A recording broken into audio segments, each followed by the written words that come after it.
चल रहे थे डेट ऑफ एक्सीडेंट के अगले दिन, तो कुछ क्लैरिटी नहीं थी, लेकिन अब काफ़ी क्लैरिटी हो गई है कि हुआ क्या था।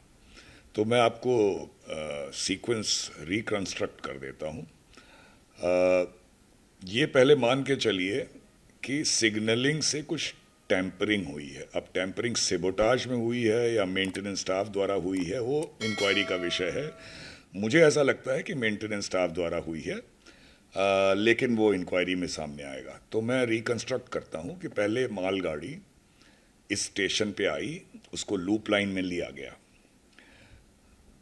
उसको लूप लाइन लेने के बाद एएसएम का काम है कि जो रूट लूप लाइन को सेट है उसको मेन लाइन की तरफ सेट कर दे, जो कि खाली थी।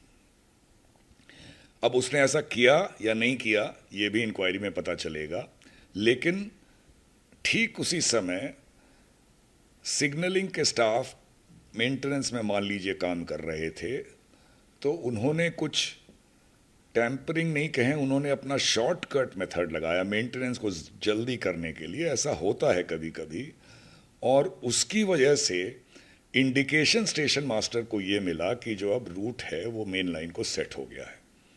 अब अगर उसने सेट किया और बिना सेट हुए उसे इंडिकेशन मिला तो उसकी गलती नहीं कही जाएगी।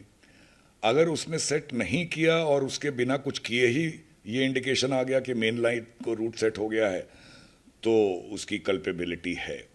बहरहाल हुआ ये कि रूट जो है लूप लाइन को सेट था और सिग्नलिंग दिखा रही थी कि ट्रेन को मेन लाइन पे जाना है, तो ड्राइवर की कोई गलती नहीं है। ड्राइवर फुल स्पीड 130 किलोमीटर जैसा मैंने सुना है उस पर आया और बजाय मेन लाइन पे जाने के लूप लाइन में चला गया, और उसके बाद या तो वहीं डिरेल हुआ या आगे जाके टक्कर मार के डिरेल हुआ, वो इम्पोर्टेंट नहीं है। उसके बाद इतना बड़ा हादसा, यशवंतपुर ट्रेन भी दूसरी मेन लाइन पे जा रही थी, उसके ज़्यादा कोच निकल गए थे, पर 2-3 कोच उसके भी अफेक्टेड हुए जब ये ट्रेन चारों ओर छितरा गई।